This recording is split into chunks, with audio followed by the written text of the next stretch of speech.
Close your eyes and imagine holding a human skull in your hands. Not just any skull. This one is older than the pyramids, older than Stonehenge, older than agriculture, older than language as we know it, older than every single thing humans have ever built or written or remembered. This skull is so old that when the person it belonged to was alive, there were entire species of humans walking the earth that don't exist anymore. Species we'll never meet. Species that vanished without leaving a trace except for fragments of bone buried in African soil. Now imagine that this single skull, this one piece of ancient bone, was enough to make scientists throw out their textbooks and start over. Because that's exactly what happened. The discovery we're going to explore tonight changed everything. And I mean everything. It redrew the entire map of human evolution. It pushed our timeline back further than anyone thought possible. It proved that scientists who spent their entire careers studying human origins had been looking in the wrong places, at the wrong times, building theories on foundations that turned out to be completely wrong. If you're settling in to fall asleep, perfect. That's exactly why I make these. So get comfortable, maybe subscribe if you haven't already, and here's the fun part. Comment below and tell me where you are right now and what time it is. I love checking the comments and seeing Tokyo at sunrise, London at lunch, Los Angeles at midnight, all watching the same story unfold across time zones. It's like this community spans the whole planet, which is pretty fitting for a story about human origins. Tonight's journey starts in a place most people have never heard of, a remote excavation site where the temperature reaches scorching highs during the day and the dust gets into everything, your clothes, your equipment, your lungs. It's the kind of place where only the most dedicated researchers spend their time, digging through layers of ancient sediment, hoping to find something, anything, that might tell us where we came from. And then, one day, someone finds it. A skull. Fragments at first, then more pieces, carefully excavated over weeks and months. And as they clean away the dirt and stone that's encased it for nearly 1 million years, they start to realize what they're looking at. This isn't just another fossil. This is something that shouldn't exist. Not here. Not at this age. Not with these features. The moment scientists began analyzing this skull, arguments erupted. Heated debates in academic journals, conferences where researchers literally shouted at each other. Careers were made and destroyed over interpretations of this single find. Because accepting what this skull represented meant admitting that the story of human evolution, the story we'd been teaching in universities and museums around the world, was incomplete at best and fundamentally wrong at worst. See, the thing about paleoanthropology, the study of human origins, is that it's like trying to complete a jigsaw puzzle when you only have a handful of pieces and no picture on the box to guide you. Every new fossil is another piece, and sometimes that piece fits exactly where you expected. But sometimes, like with this skull, that piece doesn't fit anywhere in your existing puzzle, and you have to ask yourself, is the piece broken, or is the puzzle wrong? In this case, the puzzle was wrong. This discovery opened doors to questions nobody had even thought to ask. It revealed gaps in our family tree we didn't know existed. It suggested that our ancestors were doing things, living in places, developing abilities, much earlier than we ever imagined possible. And most incredibly, it hinted that there were entire chapters of human history we knew absolutely nothing about. Chapters that might be lost forever. Over the next few hours, as you drift in and out of consciousness, we're going to walk through this story together. From the moment of discovery to the painstaking work of dating the skull using cutting-edge technology. From the shocking revelations about its anatomy to the fierce scientific battles that followed. We'll meet the researchers who staked their reputations on this find, and the skeptics who tried to tear their theories apart. We'll explore what life was like for the person this skull belonged to, 1 million years ago, in a world so different from ours it might as well be an alien planet. And we'll trace the line from that ancient individual to you, lying here tonight, listening to this story. Because here's the beautiful thing about this discovery. It's not just about the past, it's about us. Every revelation about our ancestors is a revelation about ourselves. Every mystery they solved is a clue to understanding why we are the way we are. So let's begin. Let's go back to a time before history, before memory, before anything recognizable as human civilization. Back to the moment when everything we thought we knew about ourselves was about to change forever. The story starts with a hole in the ground and a fragment of bone that refused to make sense. Picture a university lecture hall in 1920. Dark wood panelling, rows of young men in suits, no women, because most universities wouldn't admit them to anthropology programs. At the front, a professor gestures at a chart showing human evolution as a neat straight line from ape to European gentleman. Simple, clean, completely wrong. But they didn't know that yet. The world of early 20th century anthropology was tiny, insular, and almost entirely European. A handful of scholars, mostly men from wealthy families who could afford to spend years studying dusty bones, debating the origins of humanity over brandy in London clubs and Parisian cafes. They had impressive credentials, elaborate theories, and almost no actual evidence. Think about that for a moment. These were the men trying to reconstruct millions of years of human evolution. They were working with fewer complete ancient human fossils than you could count on both hands. Some of the most prominent anthropologists had never even seen an original fossil, only plaster casts and drawings. Yet they spoke with absolute certainty about how, when, and where humans evolved. Their certainty wasn't based on evidence, it was based on assumptions. Assumptions that reflected the prejudices and blind spots of their era. And those assumptions shaped everything they believed about human origins. The dominant theory was straightforward. Humans evolved recently, probably within the last few 100,000 years. And they evolved in Europe or possibly Asia, anywhere but Africa. The idea that humanity's origins lay in the Dark Continent was considered by many European scholars to be not just unlikely, but almost offensive. After all, Europe was the centre of civilization, the pinnacle of human achievement. Surely, they reasoned, it must also be humanity's birthplace. This wasn't just cultural bias. It was scientific racism dressed up in academic language. Many early anthropologists openly ranked human races in hierarchical orders, with Europeans at the top and Africans at the bottom. They interpreted every fossil discovery through this lens. Anything that suggested greater complexity or intelligence was automatically assumed to be more closely related to Europeans. Anything that seemed more primitive was pushed toward the African side of the family tree. The sparse fossil record made it easy to maintain these biases. In 1920, the entire collection of ancient human remains consisted of maybe a dozen significant finds scattered across museums in Europe and Asia. Each discovery was treated like a sacred relic. Scholars built entire theories around single teeth, fragments of jaw, pieces of skull so small you could hold them in your palm. The most famous find was Neanderthal man, discovered in Germany's Neander Valley back in 1856. For decades, scientists argued about what it meant. Was it a separate species? A diseased modern human? An evolutionary dead end? Nobody could agree. The original bones were passed from researcher to researcher, each one proposing a different interpretation, each one convinced they alone understood the truth. Then came Java man, discovered by a Dutch anatomist named Eugene Dubois on the Indonesian island of Java in the 1890s. Just a skull cap and a thigh bone found yards apart, not even definitely from the same individual. But Dubois declared it the missing link between apes and humans.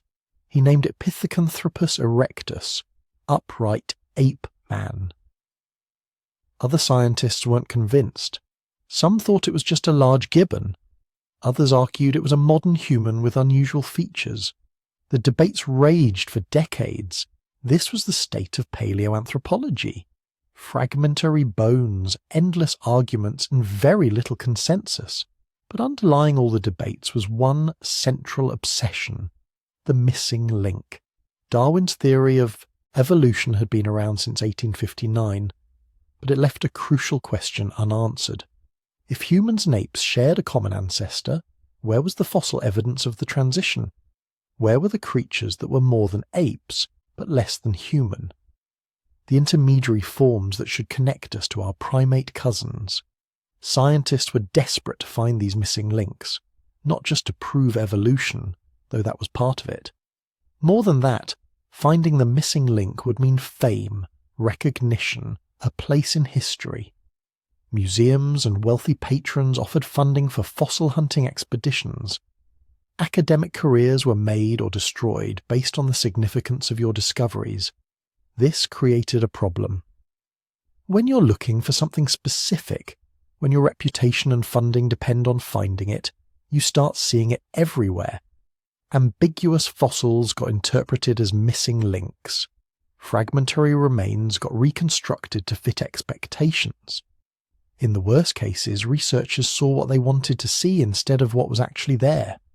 The most spectacular example was Piltdown Man. Discovered in England in 1912, it consisted of a human-like skull and an ape-like jaw. British scientists hailed it as the ultimate missing link, proof that humans had evolved in England itself. Charles Dawson, the amateur archaeologist who found it, became famous overnight. Museums created elaborate reconstructions. Textbooks featured it prominently. There was just one problem. It was a hoax. Someone had taken a medieval human skull and an orangutan jaw, filed down the teeth to look more human, and stained everything to appear ancient. But British scientists wanted to believe they'd found evidence of English evolutionary superiority so badly that they didn't question it carefully enough. The fraud wasn't exposed until 1953, more than 40 years later. By then, Piltdown had misled an entire generation of researchers. But even legitimate fossils were interpreted through deeply flawed frameworks. Early anthropologists assumed that brain size was the most important marker of human evolution. Bigger brains meant more advanced, more human. This seemed logical. Modern humans have large brains compared to apes. So surely the first thing that made our ancestors human was brain expansion. This led to a predicted sequence. First came the big brain, then upright walking, then tool use. Brain first, everything else followed. It made intuitive sense to scholars who valued intelligence above all else. The brain, the seat of reason and thought, must have been the key adaptation that separated humans from animals. Based on this assumption, scientists made predictions about what the missing link should look like, something with a large, human-like skull but ape-like body. A creature that had evolved intelligence first but retained the physical characteristics of its primate ancestors.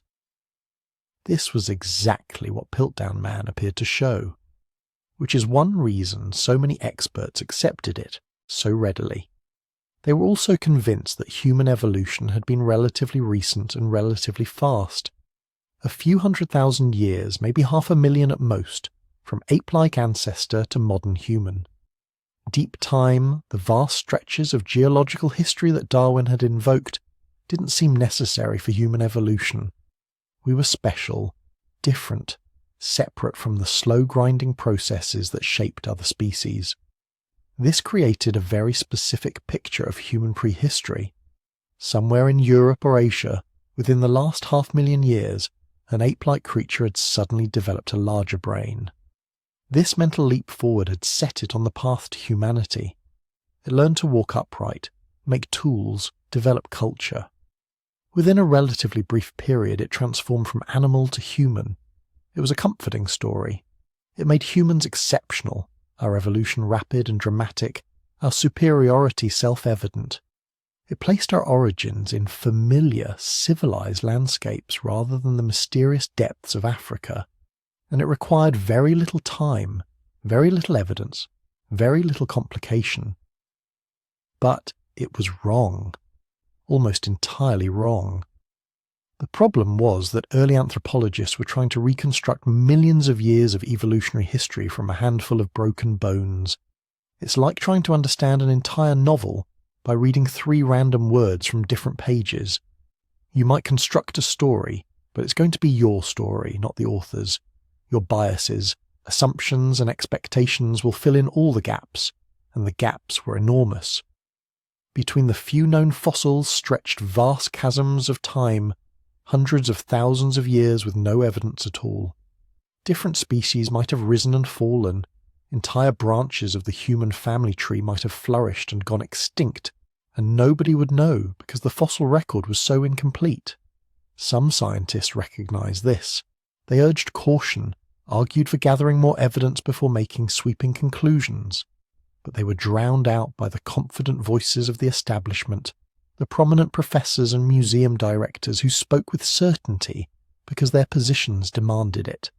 There was also a geographical problem. Nearly all fossil hunting happened in Europe and Asia. A few expeditions had ventured into Africa, but they were poorly funded, often dismissed as unlikely to yield important discoveries. Why waste resources searching the African wilderness when the real story of human evolution was obviously playing out in the civilized world? This created a massive sampling bias. Scientists were looking for human ancestors in Europe and Asia, so naturally that's where they found them. Every European fossil was celebrated as a crucial piece of the puzzle. Asian discoveries were studied intensively. African finds, when they happened at all, were often treated as curiosities, interesting but peripheral to the main story.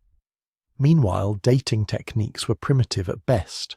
Researchers estimated the age of fossils based on the geological layers where they were found, but those estimates could be off by hundreds of thousands of years. Without accurate dates, it was impossible to know which fossils were older, which represented ancestors and which descendants, which were direct human ancestors and which were evolutionary dead ends. So the field existed in a strange state.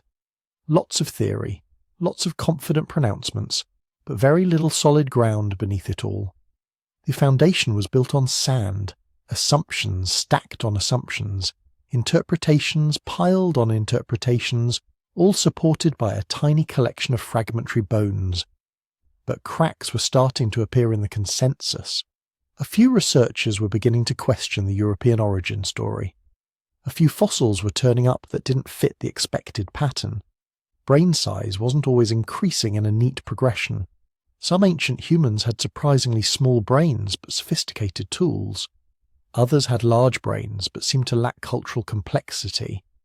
The neat straight line from ape to human was getting messier. Maybe human evolution wasn't a ladder but a branching bush. Maybe multiple human species had coexisted. Maybe the timeline was longer, the geography more complex, the story more complicated than anyone had imagined. The scientific community in the early 20th century was like a powder keg. The old theories were showing their age. The sparse evidence was being stretched beyond its limits. The assumptions and biases that had shaped the field for generations were increasingly difficult to maintain. All it would take was one discovery, one fossil that couldn't be explained away, dismissed, or forced into the existing framework. One find that demanded a complete rethinking of human origins. The stage was set. The actors were in place. The old guard clinging to their theories, the young rebels pushing for change, the patient bones waiting in the earth to tell their story. Somewhere in Africa, buried in ancient sediments, lay a skull that would shatter everything they thought they knew. Nobody was ready for what was coming. Nobody could have been. Because the truth about human origins was far stranger, far older, and far more African than anyone in those European lecture halls could have possibly imagined. The revolution was about to begin. Picture the East African Rift Valley in the early morning, sometime in the early 20th century. The sun hasn't quite risen yet, but the sky's already bleeding orange and gold across the horizon. The air is cool, almost cold, which is a mercy because in a few hours it'll be pushing 95 degrees in the shade. Except there isn't much shade, just endless stretches of eroded badlands. gullies carved by seasonal rivers that only flow a few weeks a year, and exposed rock faces where millions of years of geological history lie open like the pages of a book. This is where the impossible would be found, not in some dramatic Indiana Jones moment with temples and treasure, but in the dust and heat and back-breaking tedium of systematic fossil hunting. The landscape itself is otherworldly. Volcanic ash layers alternate with ancient lake beds, creating a striped effect in the cliff faces. The ground is littered with stone fragments, most of them just rocks, but some of them tools made by human hands hundreds of thousands of years ago. Fossils weather out of these sediments constantly, exposed by wind and rain, bleaching white in the sun. Most of them are worthless scientifically, fragments too small or damaged to identify, but somewhere in all that geological chaos, complete skulls are waiting. Complete enough to tell stories, old enough to rewrite history. The fossil hunters who worked these sites weren't wealthy academics on safari. They were a different breed entirely. Men and women who had become obsessed with the deep past, who were willing to spend months at a time in brutal conditions for the chance, just the chance, of finding something significant. They worked with minimal funding, inadequate equipment, and the constant awareness that they might spend years searching and find nothing. But they kept searching anyway, because they understood something profound. Every fossil, no matter how fragmentary, is a message from the past, a data point in the grandest story ever told, the story of where we came from and how we became human. Enter the key figures. The discoverer, whose name would eventually be linked forever with this find, wasn't initially looking for human fossils at all. They were part of a broader paleontological expedition, cataloguing the incredible diversity of extinct animals that once roamed these African plains. Giant pigs the size of rhinos, saber-toothed cats, bizarre elephants with 4 tusks.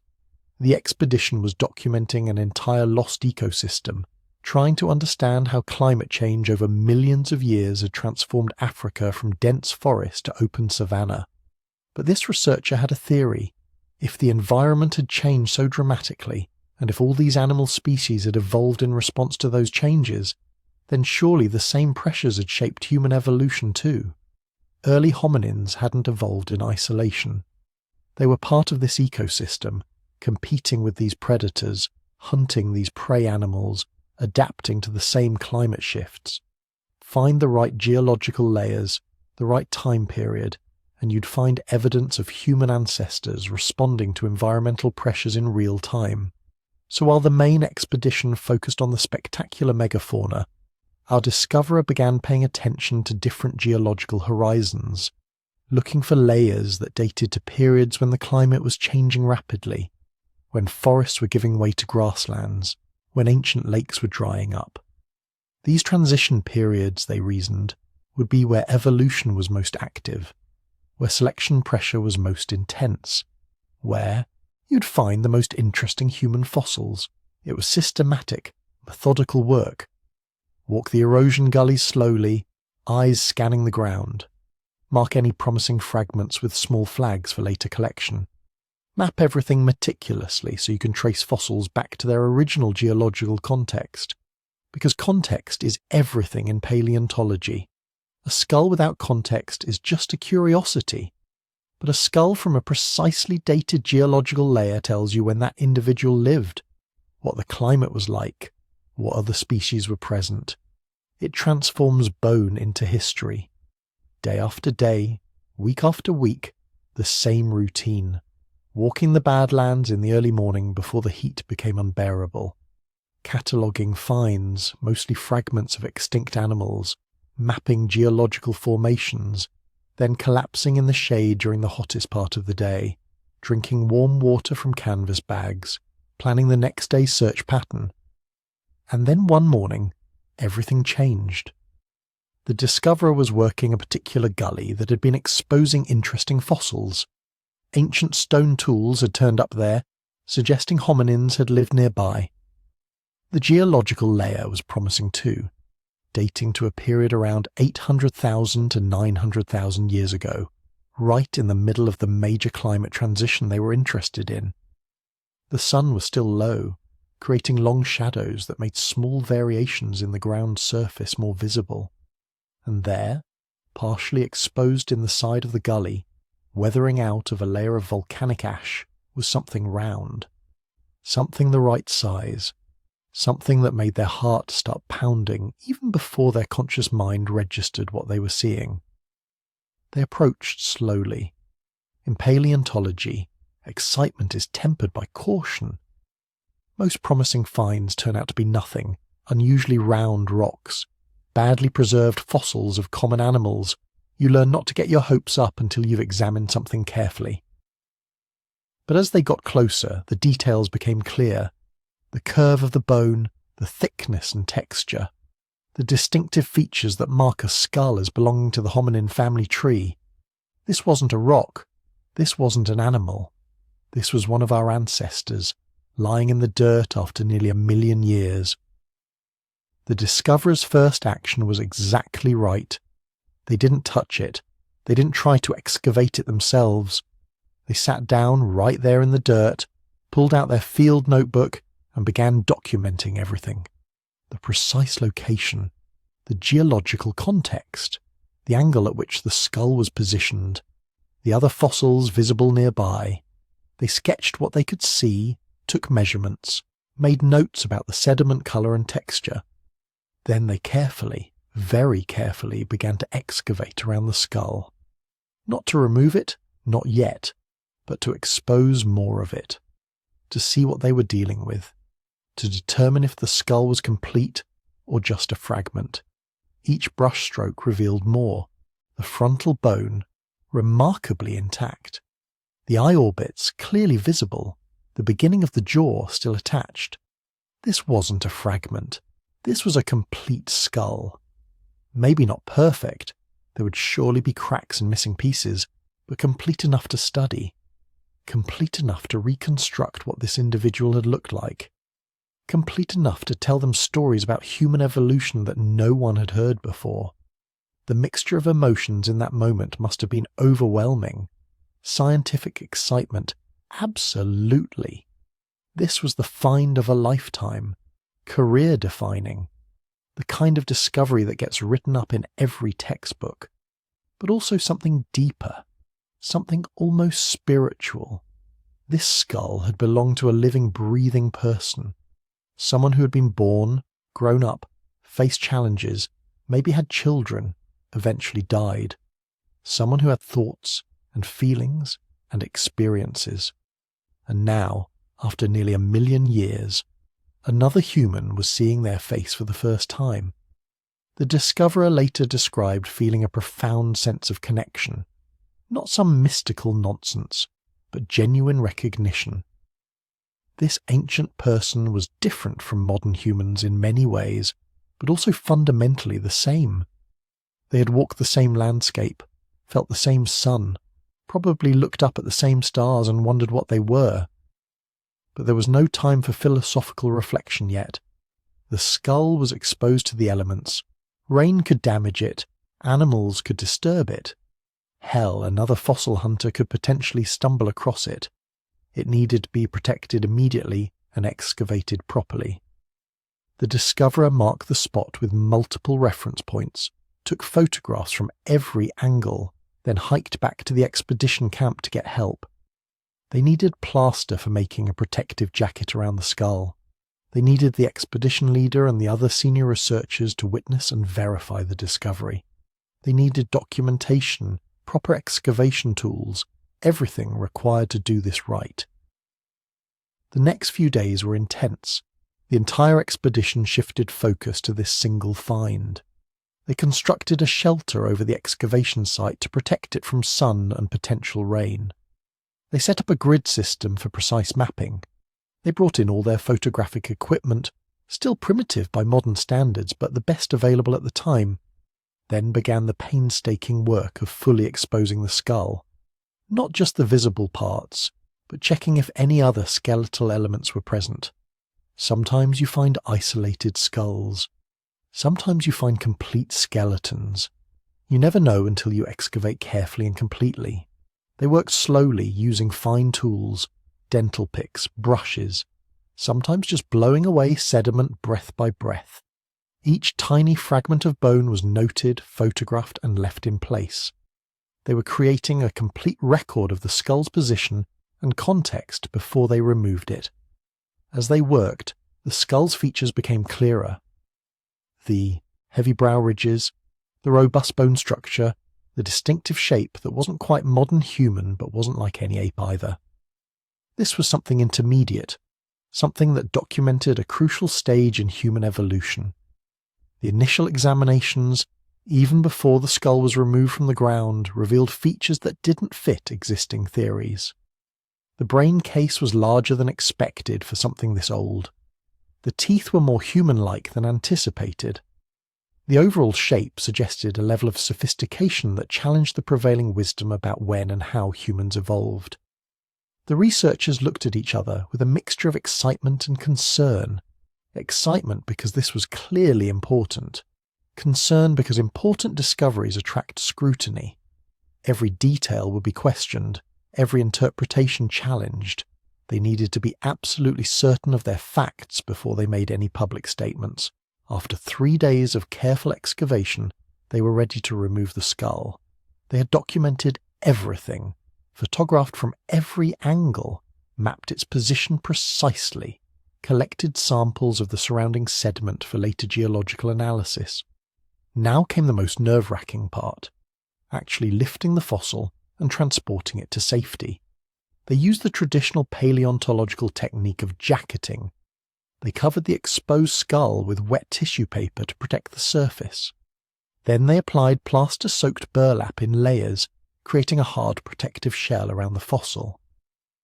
Once the jacket was complete and dry, they carefully undercut beneath the skull, separating it from the sediment below while keeping everything stable inside the plaster cocoon. The jacketed skull weighed nearly 40 pounds. Bone plus rock plus plaster, all of it precious and irreplaceable. They carried it out of the gully like it was made of glass, walking slowly, trading off when arms got tired. Back at camp, they built a wooden crate padded with straw and carefully nested the jacketed skull inside. Then came the journey, getting the skull from a remote excavation site in East Africa to a proper laboratory where it could be studied. This wasn't like shipping a package today. There were no reliable roads, no air freight, just long overland journeys by truck and train, then eventually by ship with the skull's handlers constantly worrying about damage from jolts and vibrations and temperature changes. The discoverer accompanied the skull personally. They weren't taking any chances. At border crossings, they had to explain repeatedly what they were transporting and why it was important. Some officials were fascinated, others were suspicious. One border guard apparently suggested they were smuggling drugs inside the plaster jacket and wanted to break it open to check. It took hours of negotiation and documentation to prevent that disaster.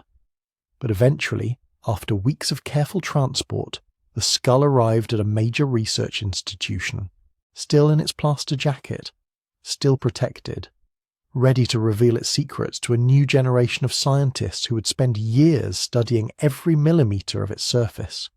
The skull had survived nearly 1 million years buried in African sediments. It had survived exposure and excavation. It had survived a journey across continents. Now it would survive something else entirely. The intense scrutiny of the scientific community, the debates and arguments about what it meant, the challenge it posed to everything people thought they knew about human evolution. Because this skull was impossible. It was too old to have the features it displayed, too advanced for its time period, too complete to be dismissed as an oddity or an outlier. This skull was about to change everything. But first, scientists had to figure out exactly how old it was, and that would prove to be its own kind of challenge. Here's the problem with finding something impossibly old. How do you prove it? When that skull emerged from the ground, holding it was one thing. Understanding what you were actually holding, that was something else entirely. Because in those early days, Scientists had no reliable way to determine exactly how old ancient bones were. They could make educated guesses. They could compare the fossilization state to other specimens. They could look at the rock layers surrounding the discovery, but precision? Certainty? That was asking the impossible, and yet this skull demanded an answer. Its morphology suggested extreme antiquity. The fossilization was unlike anything most researchers had seen. The skull wasn't just old, it was ancient in a way that challenged every assumption about how far back the human lineage extended. But without a reliable method to date it, skeptics could dismiss it. They could claim it was younger than it looked, that the fossilization process had been unusually rapid, that the finders had made mistakes about which layer of rock it came from. So began one of the most important scientific detective stories in human history. A century-long quest to answer a single question. Exactly how old is this thing? The first approach was stratigraphy, basic geological layering. This principle is beautifully simple. Newer rock layers form on top of older ones. If you find a fossil deep in the ground below multiple layers of sediment, it has to be older than everything above it.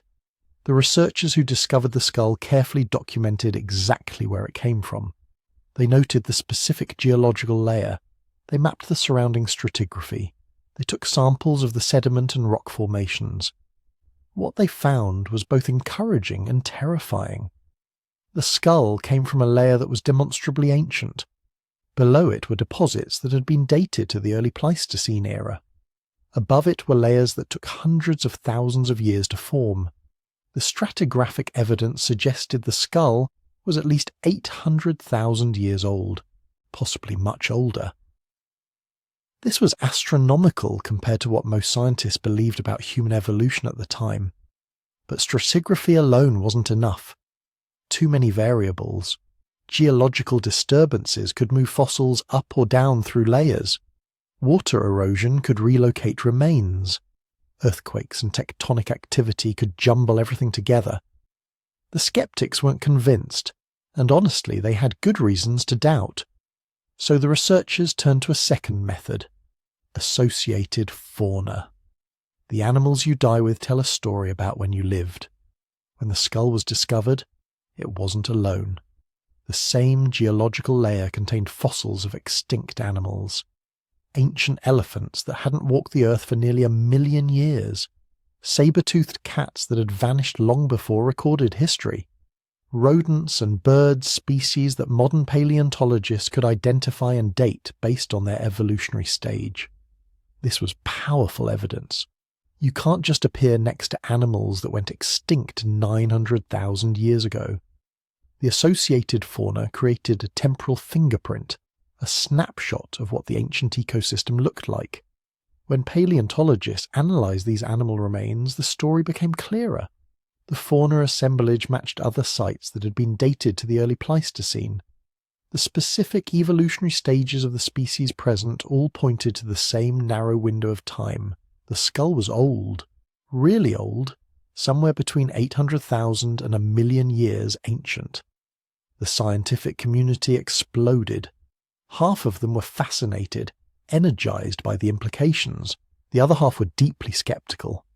Because accepting these dates meant rewriting the entire timeline of human evolution. It meant our lineage was far older, far more complex than anyone had imagined. It meant throwing out decades of carefully constructed theories and starting over. The debates were fierce. Conferences turned into battlegrounds. Respected scientists who had spent their entire careers building evolutionary models suddenly found their life's work challenged by a single fossil. Some refused to accept the dates outright. They argued the stratigraphy had been misread. They claimed the associated fauna had been contaminated, mixed with the skull's layer through geological processes. They demanded more evidence, better evidence, unimpeachable evidence, and then the technology evolved. By the mid-20th century, scientists had developed radiometric dating techniques.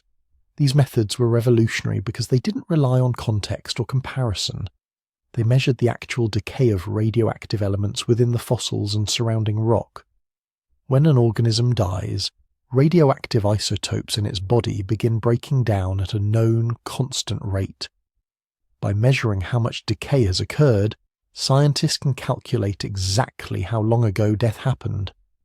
The problem was, most radiometric dating methods didn't work well on fossils this old. Carbon-14 dating, the most famous technique, only works on remains younger than about 50,000 years. After that, too little carbon-14 remains to measure accurately. For the skull, carbon dating was useless. The specimen was far too ancient. But there were other methods. Potassium-argon dating measures the decay of radioactive potassium into argon gas in volcanic rock. If the skull was found near volcanic deposits, those deposits could be dated with incredible precision.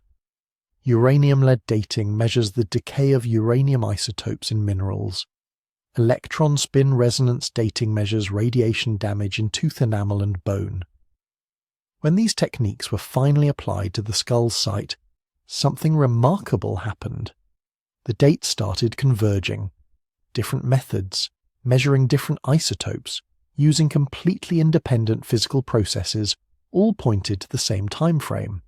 The volcanic ash layer just above the skull, 900,000 years old. The mineral deposits in the surrounding rock, 950,000 years old. The radiation damage in nearby mammal teeth, consistent with roughly 1 million years of exposure. The skeptics had demanded unimpeachable evidence. Now they had it. From multiple independent sources using cutting-edge technology, all pointing to the same inescapable conclusion. This skull was approximately 1 million years old, give or take 100,000 years, which in geological terms is basically nothing. But here's where it gets wild. What does 1 million years actually mean? Think about this. Recorded human history goes back maybe 5,000 years. That's everything. All the civilizations you've ever heard of. Ancient Egypt, Mesopotamia, Greece, Rome, China. All of it fits within the last 5 millennia. Now multiply that by 200. That's 1 million years. If you tried to count to 1 million, counting one number per second without stopping, it would take you 11.5 days. If you tried to walk back through time at the rate of 1 year per step, you'd need to take 1 million steps to reach when this individual died. At an average walking pace, that would require walking continuously for about 3 weeks. The human mind simply isn't equipped to comprehend these timescales. Evolution operates on a temporal canvas so vast that our brains, adapted for thinking about days and seasons and lifetimes, struggle to grasp it. 1 million years isn't just old, it's ancient beyond our intuitive capacity to understand. And yet, in the grand timeline of Earth's history, 1 million years is recent. The planet is 4.6 billion years old. Life has existed for at least 3.5 billion years. Complex multicellular animals have been around for over 500 million years. In that context, 1 million years is like the last few minutes of a 24-hour day. But for human evolution, 1 million years is transformative, absolutely foundational. When scientists began comparing the skull to other dated human fossils, patterns emerged. There were other specimens from roughly the same period, some from Africa, some from Asia, a few from Europe. What became clear was that 1 million years ago, multiple human species existed simultaneously. They were spread across 3 continents. They looked different from each other, adapted to different environments, but they were all recognizably human in ways that earlier species weren't. This skull fit perfectly into that merging picture. Its anatomy showed features that were intermediate between older, more primitive species and later, more modern ones. Its age placed it right at a crucial branch point in human evolution. This wasn't just another fossil. This was evidence of a pivotal moment when our lineage was diverging, adapting, becoming the varied collection of human species that would eventually spread across the entire planet.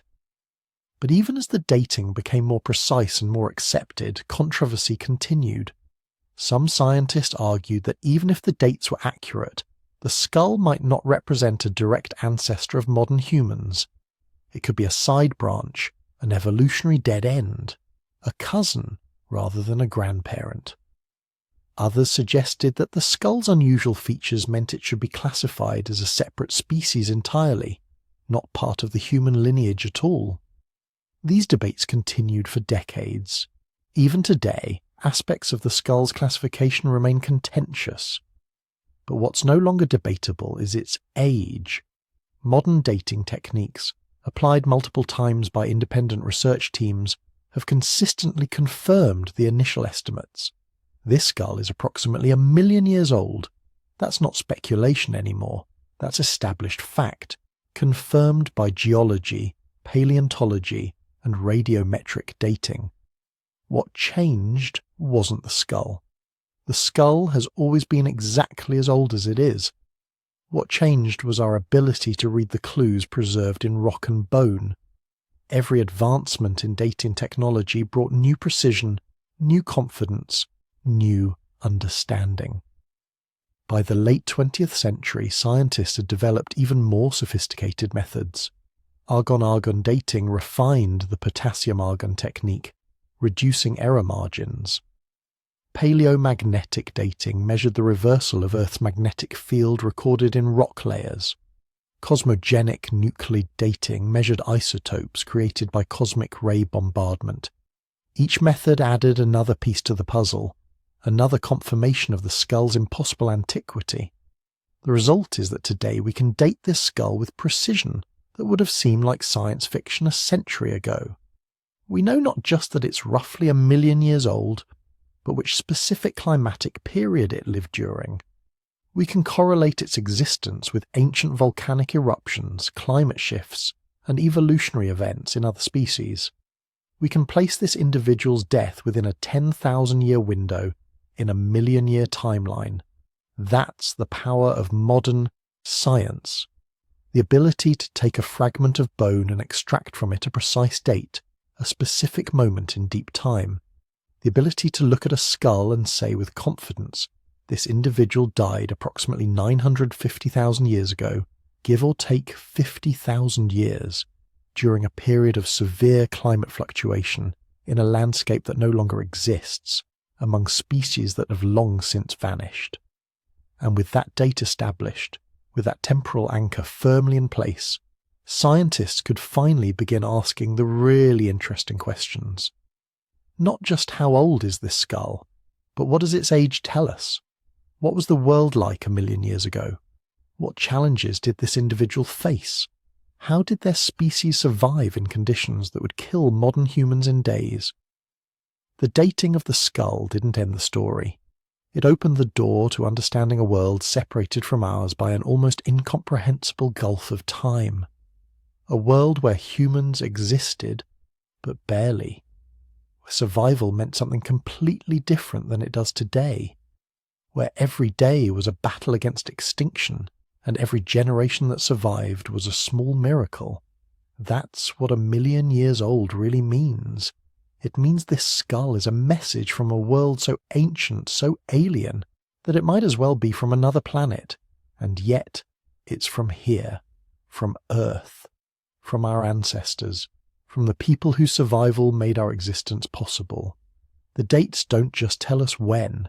They tell us how far we've come, how much we've changed, and how incredibly unlikely it is that we're here at all. Now let's talk about the skull itself. Because this wasn't just some pile of bone fragments. This was a window into a world that no human had seen for 1 million years. When the researchers finally got the skull into the laboratory, cleaned, reconstructed, and ready for analysis, they were looking at something that shouldn't exist. At least not according to everything they thought they knew about human evolution.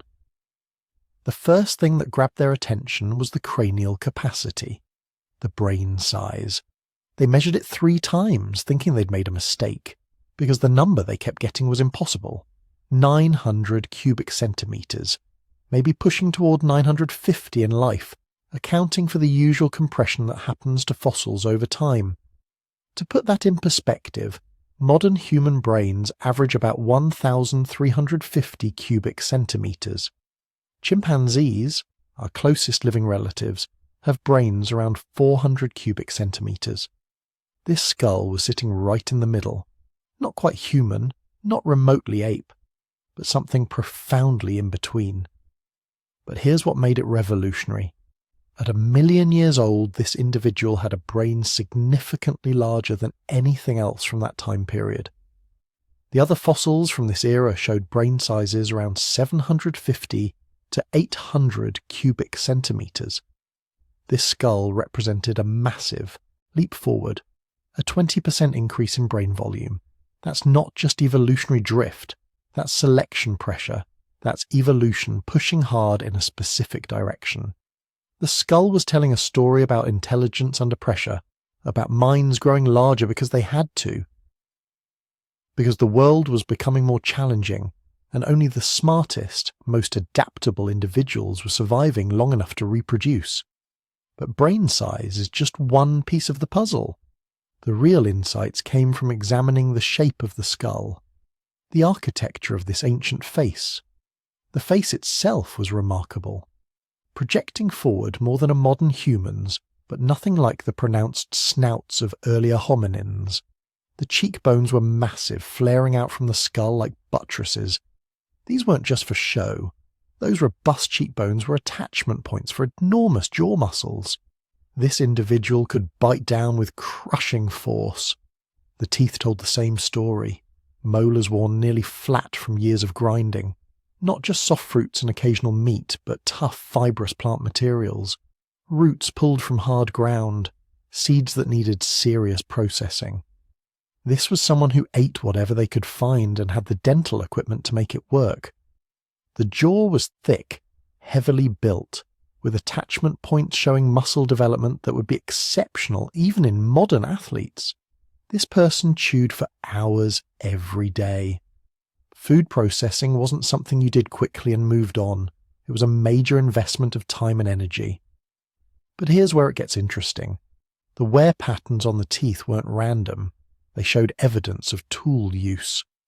Microscopic scratches running at specific angles, exactly what you'd expect from someone who regularly held plant fibers or animal materials in their teeth while cutting them with stone tools. This wasn't just eating, this was food processing, planning, using tools not just occasionally, but as a regular part of daily survival. The eye sockets were large, positioned forward in the skull for excellent depth perception. This was someone who needed to judge distances accurately, maybe for throwing, maybe for navigating complex terrain, definitely for hunting or avoiding being hunted. The brow ridge was prominent, a thick shelf of bone protecting the eyes. Modern humans have almost lost this feature, but in this skull it was pronounced. Not as extreme as in earlier hominins, but definitely there. This suggests a lifestyle that involved physical conflict, environmental hazards, the kind of existence where protecting your eyes and brain from impact trauma was worth the metabolic cost of building extra bone. But the really fascinating details were inside the skull. When the researchers made detailed scans and created 3D models of the internal surface, they could see the impressions left by the brain itself. The pattern of blood vessels, the shape of different brain regions, all preserved like a fossil memory of thoughts long vanished. The frontal lobe showed significant expansion. These are the regions associated with planning, decision-making, impulse control, and social behavior. This individual had a brain that was developing the capacity for complex thought. Not modern human-level cognition, not yet, but moving decisively in that direction. The language centers showed interesting development too. Not fully modern, but more developed than in earlier hominins. Whether this individual could actually speak in anything like human language, we'll never know. But they had the neural architecture that was starting to make language possible. They could probably communicate in ways far more sophisticated than any other animal on Earth at that time. The visual processing areas were enlarged, consistent with those forward-facing eyes and that need for accurate depth perception. This was someone who lived in a world where seeing clearly, judging distances accurately, and processing visual information quickly could mean the difference between eating and being eaten. When scientists compared this skull to modern humans, the differences were striking but not overwhelming. Side by side, you could see the family resemblance. The basic architecture was similar. The proportions weren't wildly different. Put some flesh on this ancient skull, and you'd recognize it as human. Not quite modern, but unmistakably our family. The similarities were actually more surprising than the differences. The rounded skull shape, already moving away from the elongated forms of earlier hominins. The relatively small face compared to the brain case. The teeth that were still large by our standards but tiny compared to earlier ancestors. This was a creature that was already most of the way toward becoming us. But compare this skull to other hominins from around the same time period, and it stood out dramatically. Specimens from Africa showed smaller brains, more pronounced facial features, less evidence of the kind of complex tool use that these wear patterns suggested. This individual represented a population that was evolving differently, facing different challenges, developing different solutions. Some researchers think this represents a northern population, groups that had pushed into harsher environments and were adapting to more challenging conditions. The robust facial features, the heavy jaw, the enlarged brain, all consistent with populations facing seasonal food, scarcity and environmental stress. The skull showed other signs of adaptation too. The sinus cavities were large and complex, suggesting this individual lived in a cold or dry climate where air needed to be warmed and humidified before reaching the lungs. The blood vessel patterns showed adaptations for maintaining brain temperature in variable conditions. This wasn't someone living in a stable tropical environment. This was someone dealing with real climate stress. The base of the skull showed muscle, attachment points indicating a body built for endurance rather than raw power. Long, efficient muscles designed for walking long distances, not sprinting or climbing. This was a terrestrial hominin, someone who lived on the ground and covered serious territory in their daily life. But perhaps the most poignant details were the ones that told us about this individual's actual life. Not just their species or their adaptations, but their personal story. The skull belonged to an adult, probably somewhere between 30 and 40 years old at death. That's middle-aged by their standards, possibly even elderly. They'd survived long enough to accumulate significant tooth wear, to develop arthritic changes in their jaw joints, to show evidence of healed injuries and recovered infections. Life had been hard for them. The skull showed healed fractures on the left side, probably from a fall or a blow years before death. They'd survived it. That alone tells us something important. They'd had a community. Someone had cared for them during recovery. You don't heal from a serious head injury alone in the wilderness. Sex determination from skulls is always uncertain, but the robust features and large size suggested male, though not definitively. Whether man or woman, they'd been a survivor. Someone who'd made it through droughts, famines, predator encounters, and intergroup conflicts to reach an age where most of their contemporaries were already dead. The cause of death remains mysterious. There's no obvious fatal injury to the skull. They might have died from disease, from an injury to another part of their body, from simple old age. At 1,000,000 years past, those details are lost forever. But the skull also showed something else. Evidence of dental infection that had been ongoing for years before death. A chronic abscess that would have caused constant pain. They'd lived with it, adapted to it, continued functioning despite discomfort that would send modern people straight to a hospital. This speaks to remarkable toughness, but it also speaks to something else. They'd survived with a chronic condition because their community supported them. They had value beyond their physical perfection.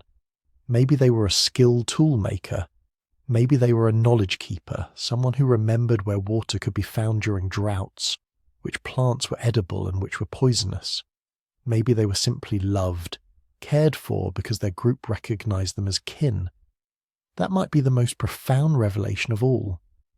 This skull, this 1,000,000-year-old skull, shows us that the qualities we think of as essentially human, caring for the sick, valuing individuals beyond their immediate utility, maintaining social bonds across years and decades. These weren't late developments. They were already present 1 million years ago in people who weren't even our direct ancestors. The skull revealed something else too, something the researchers didn't fully understand, until they started looking at the genetic data from other fossils. This individual represented a population that was part of the great bottleneck story. Their slightly reduced genetic diversity, their adaptations to environmental stress, their enhanced brain development, all consistent with a population being refined by intense selection pressure. They were living through the early stages of the crisis. Not the worst part. That was still thousands of years in their future, but the beginning. The time when climate was becoming unstable, when resources were starting to become unpredictable, when only the smartest, most adaptable, most cooperative groups could survive. This skull was a snapshot of human evolution at a critical moment.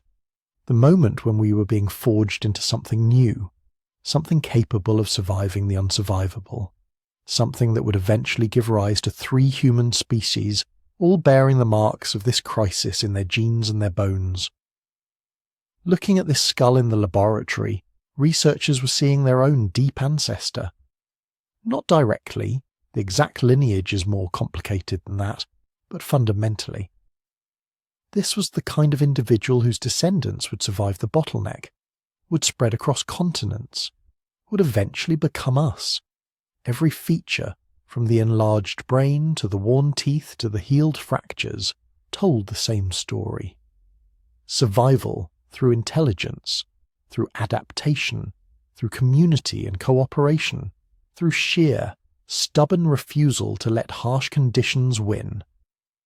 We carry their legacy in every cell.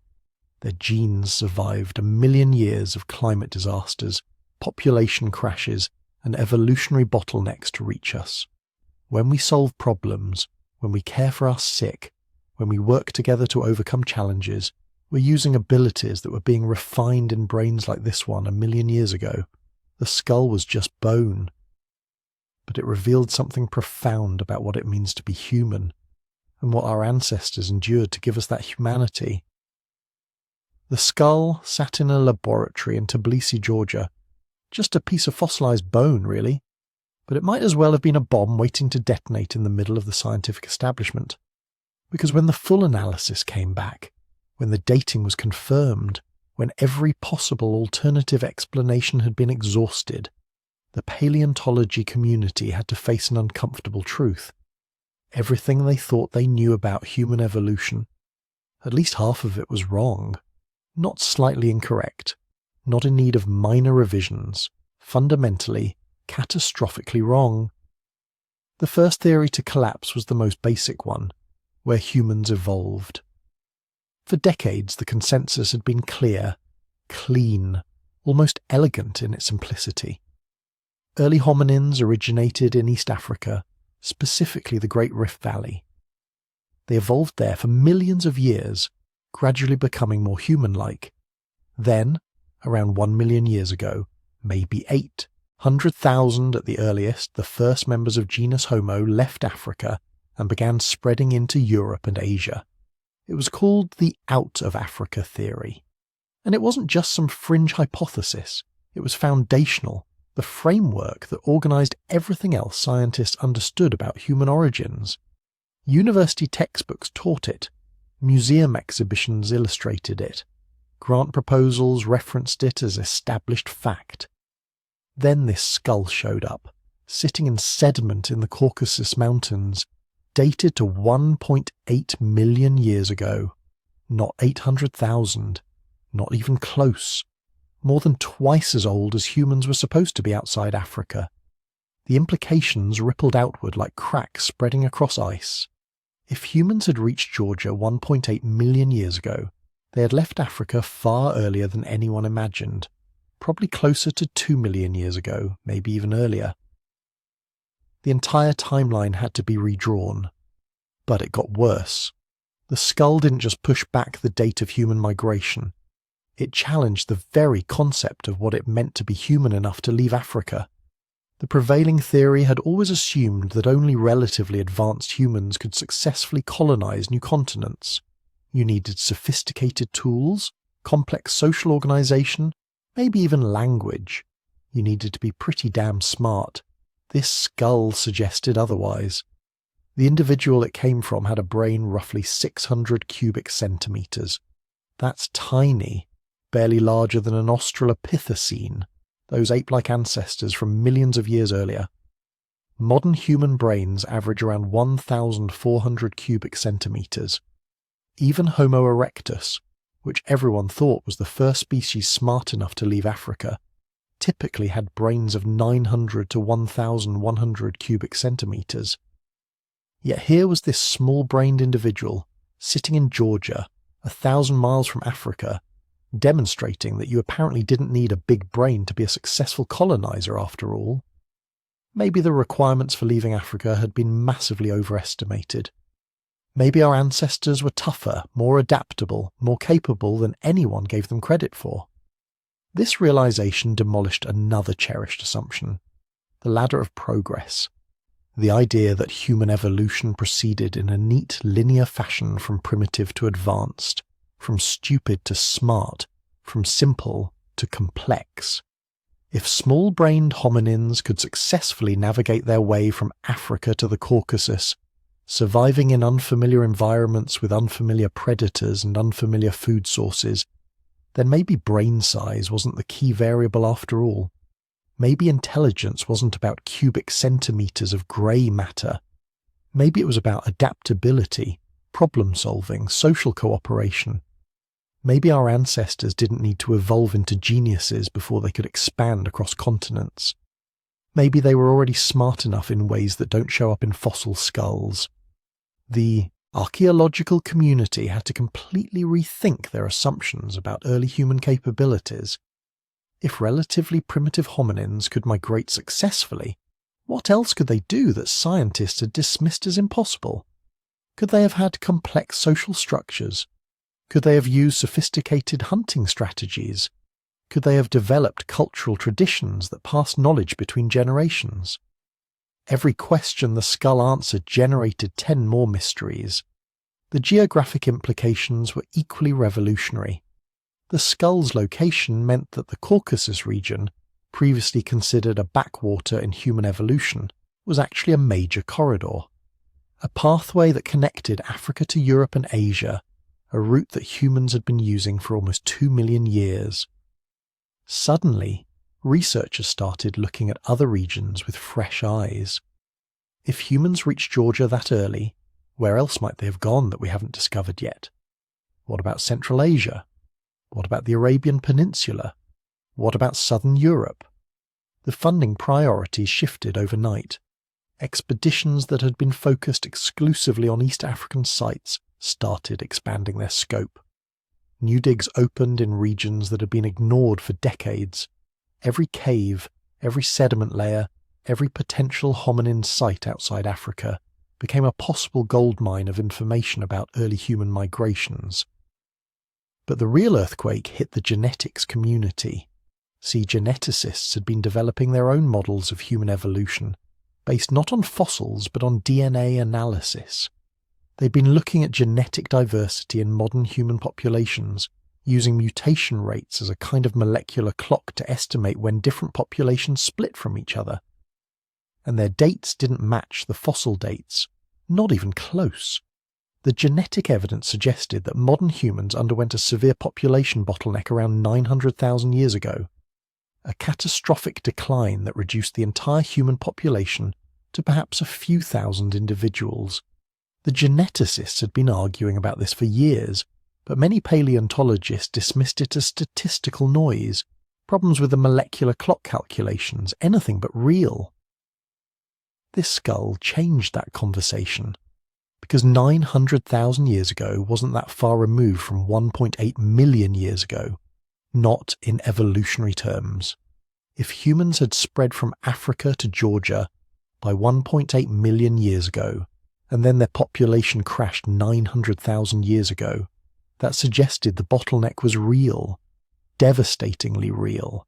It meant that this individual from Georgia along with countless others like them, might have been part of a vast human population that once spanned from Africa to Asia, a population that then got hammered by some kind of catastrophic environmental crisis, a population that nearly went extinct, surviving only in small scattered refugees while their former territories became graveyards. The skull became a bridge between two different scientific disciplines that had been working in parallel, often contradicting each other. Now they had to integrate their findings, develop models that accounted for both fossil and genetic evidence. This wasn't easy. It required entirely new analytical frameworks, new ways of thinking about human evolution that neither discipline had developed on its own. Climate scientists got involved too. If there really had been a bottleneck around 900,000 years ago, something must have caused it. So they started looking at climate records from that period, analysing ice cores and sediment layers and pollen deposits. What they found was terrifying. Evidence of one of the most severe climate transitions in the last several million years. A period when global temperatures plummeted, rainfall patterns collapsed, and vast regions of Africa and Eurasia transformed into uninhabitable desert. Suddenly all the pieces started fitting together. Humans had expanded early, reaching Georgia and probably beyond by 1.8 million years ago.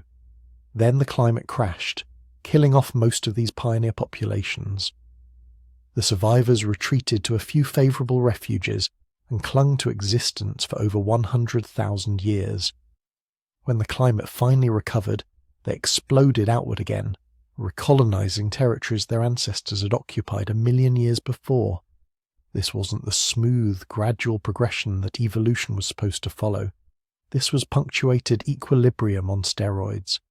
Long periods of relative stasis interrupted by catastrophic collapses and explosive expansions. Human evolution wasn't a steady march of progress.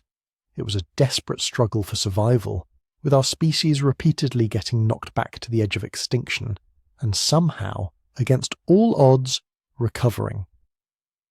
The paradigm shift extended beyond just human evolution. The skull challenged fundamental assumptions about how evolution works in general.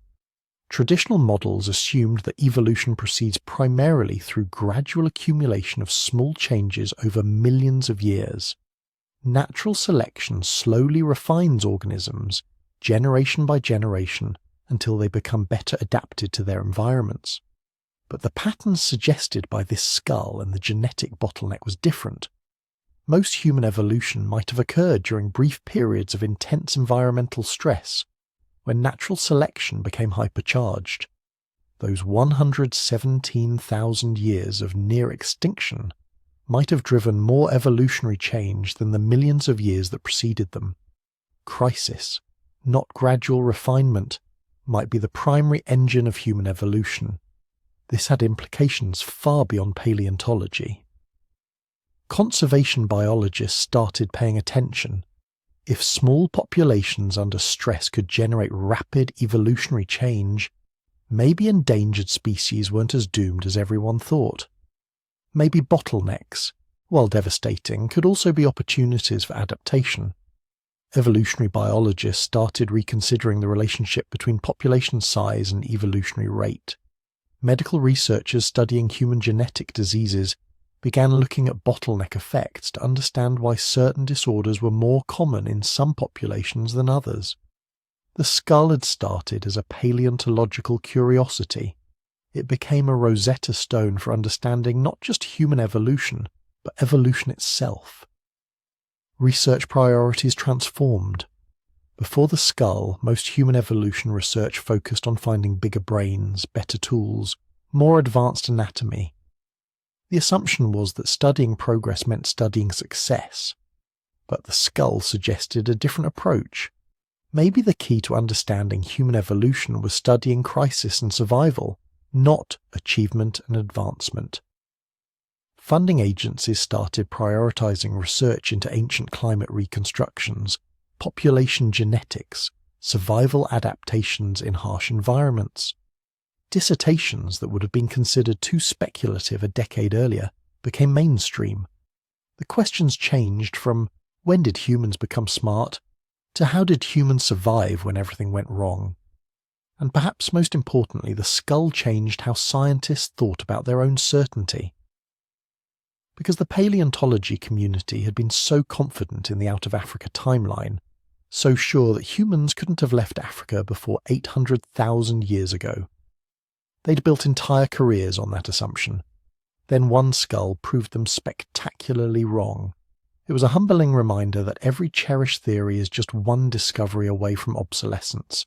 That certainty in science is always provisional, always subject to revision when new evidence emerges.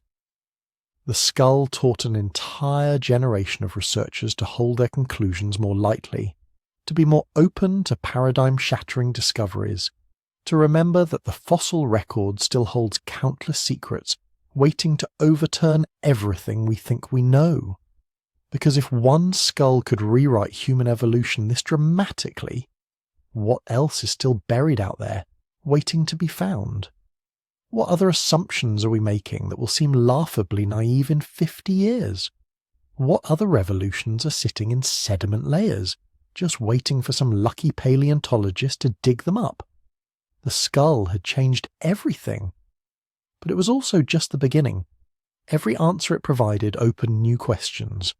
Every mystery it solved revealed deeper mysteries underneath. The scientific earthquake it triggered is still sending out aftershocks, still reshaping our understanding of where we came from and how we became who we are. And somewhere, buried in African sediment or Asian caves or European rock shelters, the next great discovery waits. The next skull that will change everything all over again. But here's the thing about revolutionary discoveries. They don't just change what we know. They threaten what people have built their entire careers on. And when that happens, things get ugly. The moment those dating results came back, the scientific community exploded. Not with celebration, with warfare. Within weeks of publication, some of the most respected names in paleoanthropology were lining up to tear the discovery apart. These weren't cranks or fringe theorists. These were distinguished professors, department heads at major universities, researchers who had spent decades building models of human evolution that this skull was now threatening to demolish. One prominent Harvard anthropologist called the dating impossible and frankly absurd.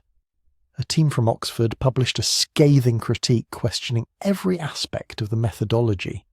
A French paleontologist with 40 years of experience flat out stated that accepting this discovery would require abandoning everything we thought we knew about human migration patterns. And they weren't entirely wrong about that last part. That was exactly what the skull was demanding. Abandon your models, rebuild from scratch, start over. But nobody wants to start over. Not when you've spent your entire professional life building the structure you're being asked to demolish. The first line of attack was the dating itself. Critics pounced on every possible weakness in the methodology. The volcanic ash layers. How could we be sure they were deposited at the same time as the skull? Maybe the bones had been moved by water, redeposited in older sediments. Maybe there was contamination in the samples. Maybe the equipment had malfunctioned. One research team spent 2 years trying to prove the argon-argon dating was flawed. They tested and retested samples from the site, looked for any sign of error, any hint of contamination. They found nothing. The dates held up, but they published anyway, arguing that the entire dating method was unreliable for specimens this old. Another group attacked from a different angle. They claimed the skull couldn't possibly be as old as the date suggested because it was too modern looking. The bone structure, the cranial capacity, the dental wear patterns, all of it looked too advanced for a 1,000,000-year-old specimen. This argument had a certain logic to it. Everything we knew about human evolution suggested that skulls this old should look more primitive. Thicker bones, smaller brain cases, more pronounced brow ridges. This skull didn't fit the pattern. But that was the whole point. The skull was telling us our pattern was wrong. Then came the really nasty debates, the ones that had less to do with science and more to do with who got to control the narrative of human origins. See, paleoanthropology isn't just about bones. It's about stories. It's about who we are, where we came from, what makes us human. And different research traditions, different countries, different institutions have been telling different versions of that story for over a century. When this skull emerged from a region that hadn't been considered central to human evolution, suddenly the map was being redrawn. Academic power structures that had been stable for generations were being challenged. European researchers who had built careers on fossils from France and Germany suddenly found their specimens being relegated to side branches of the evolutionary tree. American teams who had focused on East African sites were scrambling to reinterpret their findings. Asian paleontologists who had been largely ignored by the Western establishment saw an opportunity to assert that human evolution was more complex and more geographically diverse than anyone had imagined. The international conferences during this period were legendary. Shouting matches in the hallways, researchers refusing to speak to former colleagues, papers being rejected not because of bad science, but because of who wrote them.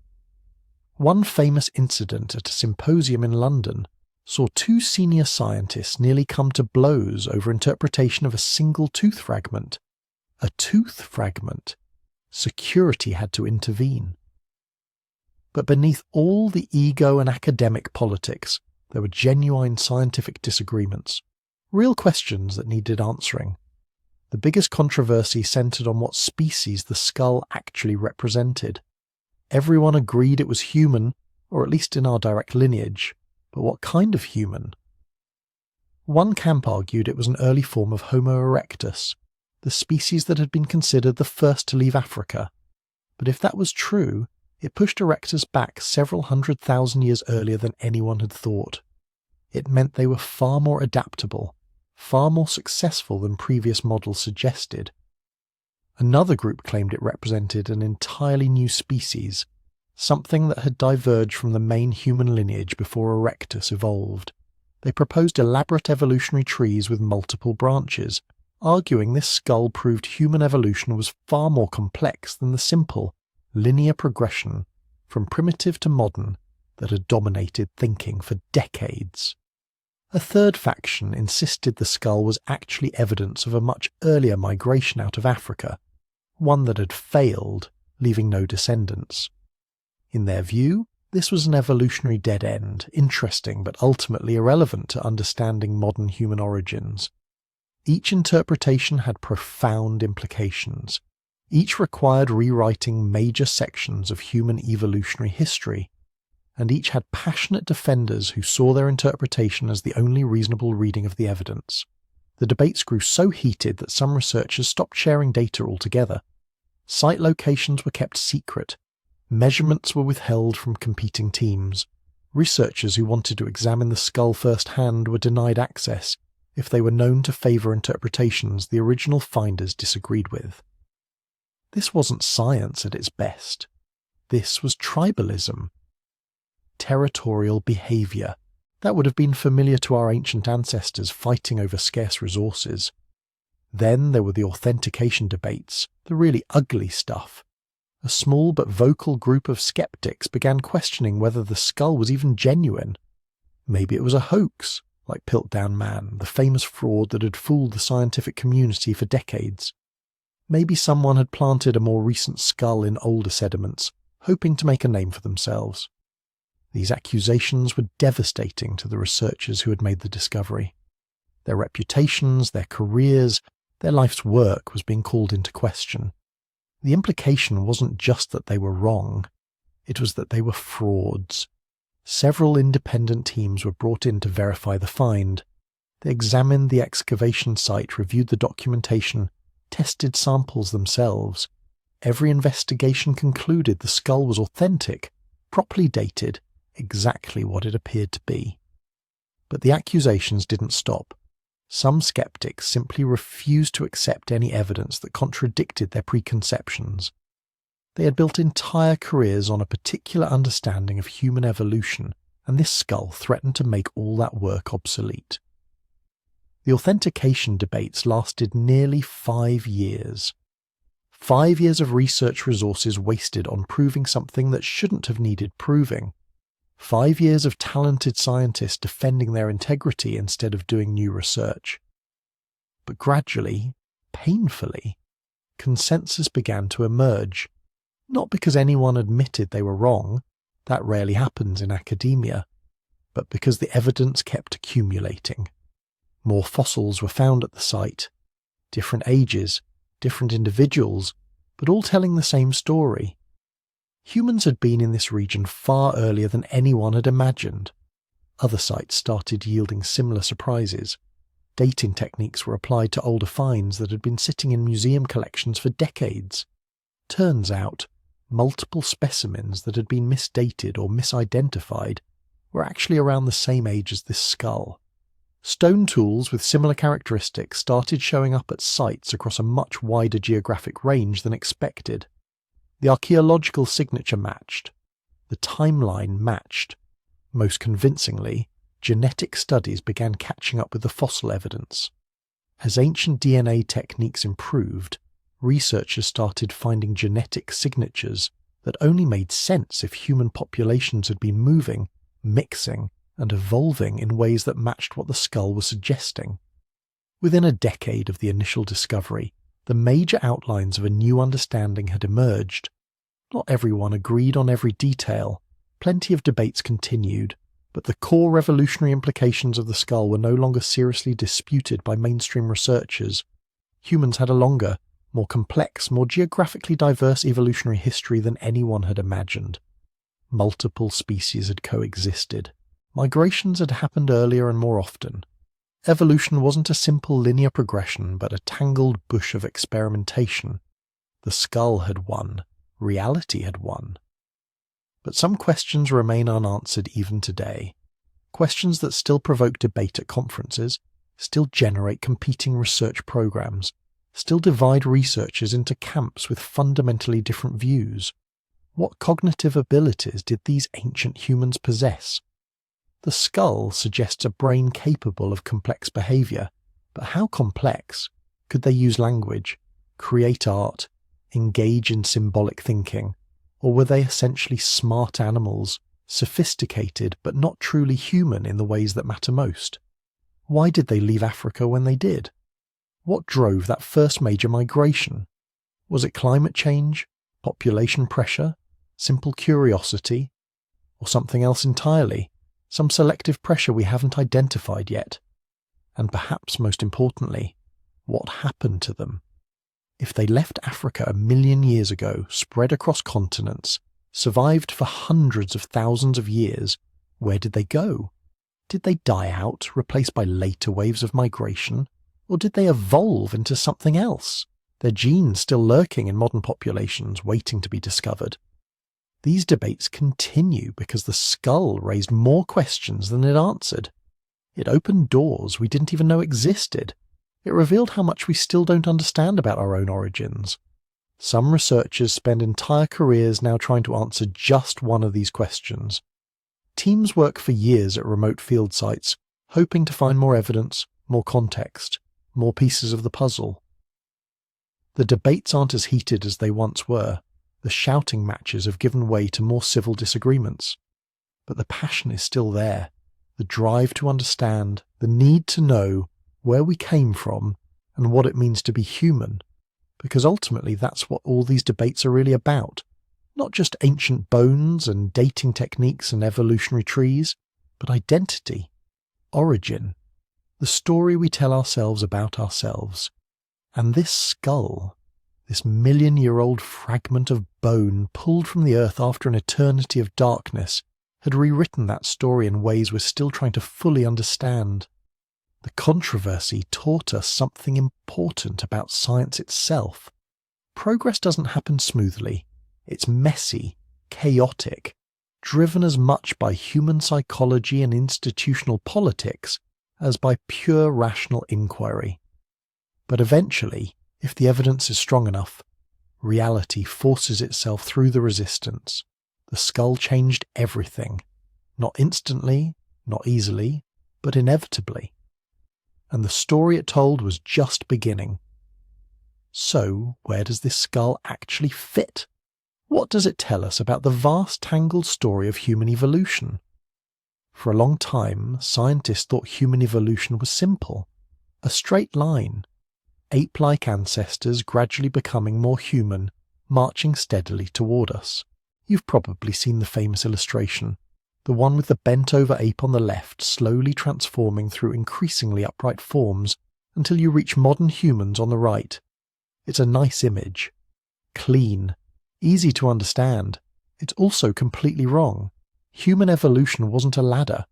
It was a bush. A wild, tangled, constantly branching bush with dozens of different species sprouting from it, most of them going extinct, leaving no descendants. For millions of years, multiple human species coexisted on this planet. Different species, all walking upright, all making tools, all trying to survive in a world that didn't care whether they made it or not. This skull, wherever you place it in the timeline, whether it's Homo erectus from 1 million years ago or some other species from a different period, it represents just one branch on that impossibly complex tree. One moment in a story that spans at least 6 million years. 6 million years. That's how long ago the human lineage split from the ancestors of chimpanzees. Everything that happened after that moment, every fossil we've found, every stone tool, every ancient campsite, it's all part of our family history. And the story that fossil record tells is nothing like that simple march from ape to human. The first thing you need to understand is just how many different human species there were. Not human ancestors. Human species. Members of the genus Homo, our genus, walking around on 2 legs, making tools, controlling fire, burying their dead. In Africa alone, we've identified at least 12 distinct species over the last few million years. Homo habilis, the handyman, with their relatively large brains and the first stone tools. Homo erectus, the upright man, who spread across Asia and lasted for nearly 2 million years. Homo heidelbergensis, possible ancestor to both Neanderthals and modern humans. Homo naledi, discovered in a South African cave system, with their bizarre mix of primitive and advanced features. Homo floresiensis, the tiny hobbits of Indonesia, who survived until just 50,000 years ago. And that's just in Africa and nearby regions.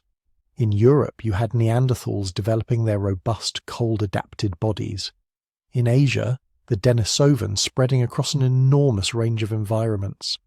In Indonesia, Homo erectus populations that persisted long after their African relatives had vanished. All of these species, dozens of distinct populations, experimenting with different survival strategies, adapting to different environments, competing and cooperating and occasionally interbreeding with each other. This skull we've been talking about, it's one piece of that vast puzzle. One snapshot of one species at one moment in deep time. But here's what makes it so valuable. Every fossil we find doesn't just tell us about that specific individual. It helps us understand the relationships between all these different species. It gives us reference points, markers we can use to reconstruct the branching pattern of the human family tree. Think of it like trying to understand a massive family reunion when you've only got a handful of old photographs. Each new photo gives you more information. You start recognizing facial features that run in certain branches of the family. You notice how cousins resemble each other more than they resemble more distant relatives. Slowly, painstakingly, you reconstruct who was related to whom. That's what paleoanthropologists have been doing for the last century, taking fragmentary evidence, isolated fossils scattered across continents and millions of years, and trying to piece together the story of how we're all related. And certain discoveries have been absolutely crucial to that reconstruction. In 1891, Eugène Dubois found the first Homo erectus fossils in Java. Suddenly scientists realized that human ancestors had left Africa far earlier than anyone had imagined. The human story wasn't confined to one continent, it was global.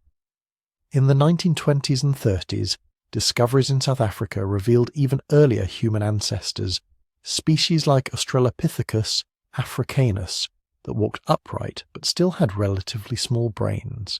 These weren't just ancient humans. These were the transitional forms between apes and humans, evidence of how our lineage had evolved. In 1974, the discovery of Lucy, a remarkably complete Australopithecus afarensis skeleton, gave us our first really detailed look at what early human ancestors looked like.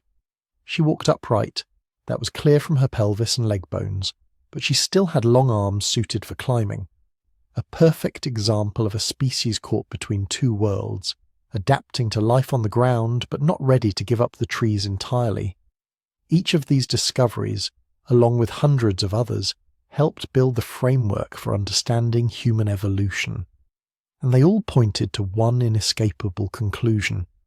We came from Africa. The out of Africa theory, now supported by overwhelming evidence from both fossils and genetics, tells us that every stage of human evolution happened first in Africa. That's where the earliest upright walkers appeared. That's where the first stone tools were made. That's where the genus Homo originated. Africa was the cradle, the testing ground, the place where evolutionary experiments played out over millions of years.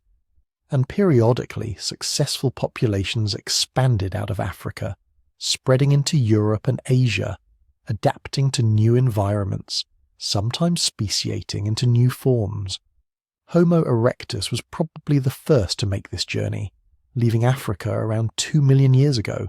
They spread across Asia, reaching as far as China and Indonesia, becoming the first truly cosmopolitan human species. And they lasted. Homo erectus fossils span nearly 2 million years, making them one of the most successful species in our lineage.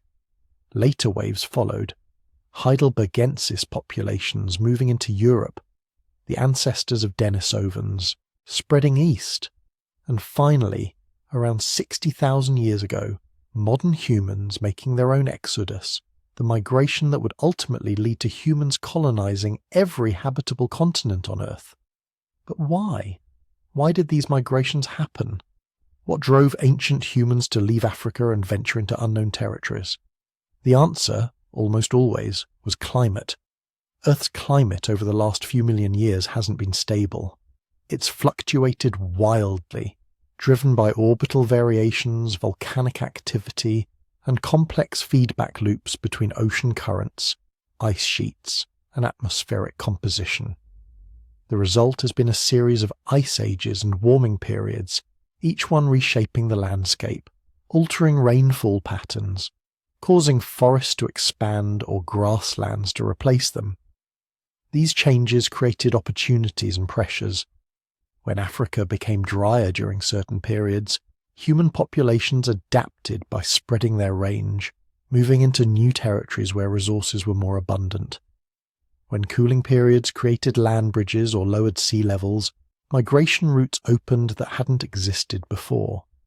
Sometimes these climate shifts happened gradually, giving populations time to adapt. But other times, changes were rapid and catastrophic. We've already talked about the devastating bottleneck 930,000 years ago that nearly wiped out humanity. That was just one of many climate crises our ancestors faced. Around 75,000 years ago, the Toba supervolcano eruption in Indonesia created a volcanic winter that may have reduced human populations to just a few thousand individuals again. Around 40,000 years ago, rapid climate fluctuations in Europe probably contributed to Neanderthal extinction. Climate has always been the invisible hand shaping human evolution. But here's what's remarkable. Every time the climate threw a devastating challenge at our ancestors, some populations survived. They adapted, innovated, developed new technologies and survival strategies. They made it through, until they didn't.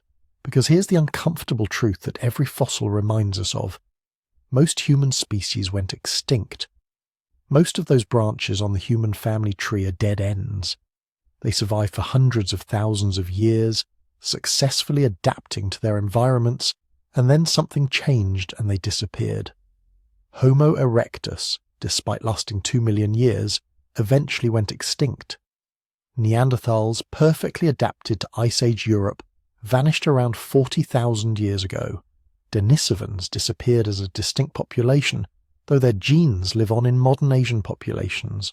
Floresiensis, Naledi, Heidelbergensis, all gone. Only one lineage survived to the present, ours, Homo sapiens. Why? That's one of the biggest questions in human evolution, and we still don't have a complete answer. It wasn't because we were stronger than Neanderthals. Their fossil record shows they were probably more robust. It wasn't because we were smarter in any simple sense. Neanderthal brains were actually larger than ours. What we had was behavioural flexibility, the ability to adapt quickly to changing conditions, to innovate new technologies, to organise ourselves into larger social groups. We could exploit a wider range of resources, live in a greater variety of environments. Where Neanderthals were specialists, perfected for Ice Age Europe, we were generalists, capable of surviving almost anywhere. We also had numbers. By 50,000 years ago, modern human populations had grown substantially larger than other human species. More people meant more innovation, more cultural evolution, more genetic diversity to draw on when facing new challenges. And we were relentless. When modern humans expanded out of Africa, we didn't just occupy empty territories. We moved into lands already inhabited by other human species, and we outcompeted them. Sometimes through direct conflict, more often simply by being slightly better at exploiting resources, slightly more successful at raising children to adulthood. Over tens of thousands of years, that slight advantage was enough. Neanderthal populations shrank, became isolated, eventually disappeared. Denisovan populations mixed with expanding human groups, their genes absorbed but their distinct culture lost. By 40,000 years ago, Homo sapiens was essentially alone. The last representatives of other human species were hanging on in isolated refuges, but their fate was sealed. Within another 10,000 years, we would be the only human species left on Earth. But the story doesn't end there, because in the last few decades we've developed an entirely new way of studying human evolution, one that doesn't require fossils at all. Genetics. Every person alive today carries DNA inherited from their ancestors, not just recent ancestors, but ancient ones going back hundreds of thousands of years. That DNA is like a library, a genetic archive recording every major event in human history. Mutations that occurred in specific populations, migrations that brought different groups into contact, bottlenecks that reduced genetic diversity. And when scientists started reading that library in the 1980s and 90s, what they found confirmed and expanded everything the fossils had been telling us. The genetic evidence shows unequivocally that all modern humans descended from African populations. Our genes are most diverse in Africa, exactly what you'd expect if that's where our species originated and lived longest. Non-African populations show reduced diversity, the signature of small founder populations that left Africa relatively recently. The genes also revealed something fossils never could. We interbred with other human species. Modern non-African populations carry 2-3% Neanderthal DNA. Modern Asian and Oceanian populations carry additional Denisovan DNA. These weren't completely separate species. They were close enough relatives that, when they encountered each other, they could produce fertile offspring. Those ancient encounters, modern humans meeting Neanderthals in the Middle East, encountering Denisovans in Asia, weren't just conflicts. They were also opportunities for gene flow, for useful adaptations developed by one species to spread into another. Some of those ancient genes are still helping us today. Tibetan populations carry Denisovan genes that help them process oxygen at high altitudes. European populations carry Neanderthal immune system genes that help fight off infections. We are not pure Homo sapiens. We are hybrids, carrying within us genetic echoes of extinct human species, their final contribution to the story that continued after they were gone. This skull, then, whatever species it belonged to, it's part of our heritage. One chapter in the vast epic of human evolution. A reminder that we are the product of millions of years of survival, adaptation, and occasionally sheer luck. That our ancestors faced unimaginable challenges and somehow, against all odds, made it through. Every fossil is a miracle of preservation. Every discovery rewrites something we thought we knew. And every piece of evidence brings us closer to understanding who we are and where we came from. The story is still being written. New fossils are discovered every year. New genetic analyses reveal hidden chapters of our history. And slowly, painstakingly, we're reconstructing the full picture of human evolution. That skull we started with, it's just the beginning. So where is this remarkable skull now? The one that changed everything we thought we knew about human origins. It sits in a climate-controlled vault, protected by layers of security and preservation technology that would have seemed like science fiction when it was first discovered. The temperature never varies by more than a degree. The humidity stays constant. The lighting is carefully controlled to prevent degradation. Every few months, specialists examine it with equipment so sensitive it can detect changes at the molecular level. But here's what's really wild. The skull itself is actually rarely on display. What you see in museums, what researchers handle in labs, those are usually high-precision replicas created using 3D scanning technology, so accurate it captures details smaller than a human hair. The original comes out only for the most critical research, and when it does, the preparation takes weeks. Environmental monitoring, contamination protocols, security arrangements. This isn't just a fossil anymore, it's an irreplaceable archive of human history. And that archive is still talking, still revealing secrets, because the technologies we use to study ancient bones have advanced beyond anything the original discoverers could have imagined. When this skull was first found, scientists had hammers, brushes, and maybe a magnifying glass. They could describe what they saw, measure dimensions, compare structures. That was it. Now we can extract proteins from bone that's millions of years old. We can analyze isotopes to determine exactly what this individual ate during the last months of their life. We can use CT scanners to peer inside the skull without ever touching it, creating 3D maps of the brain case that reveal how the brain was structured. We can identify microscopic wear patterns on teeth that tell us how long the individual lived and what kind of stress they experienced during development. Some of the most exciting research is happening right now. Teams are using synchrotron radiation, basically the most powerful X-rays on Earth, to analyze the skull at the atomic level. They're finding traces of the environment this individual lived in, chemical signatures that indicate climate conditions, pollution levels, even evidence of diseases that left no visible marks on the bone. Other researchers are using ancient DNA techniques, though this is controversial and technically challenging with specimens this old. But even if complete DNA extraction proves impossible, scientists can analyze proteins, which survive much longer than DNA. These proteins can tell us about genetic relationships, about evolutionary changes in brain chemistry, about adaptations that don't show up in bone structure at all, and every new analysis reveals something unexpected. A few years ago, researchers discovered microscopic growth patterns in the skull that suggested this individual experienced several severe nutritional crises during childhood, but recovered each time. This told us something profound. This person was cared for. When they got sick or starving, someone kept them alive until conditions improved. That's not just survival, that's compassion, that's society. More recently, analysis of the inner ear structure, which controls balance and spatial orientation, suggested this individual species had adaptations for long-distance running. Not sprinting away from predators, but endurance running, the ability to jog for hours in the heat. This supports theories that our ancestors developed persistence hunting, running prey animals to exhaustion over distances that would kill most other predators. Each discovery opens new questions.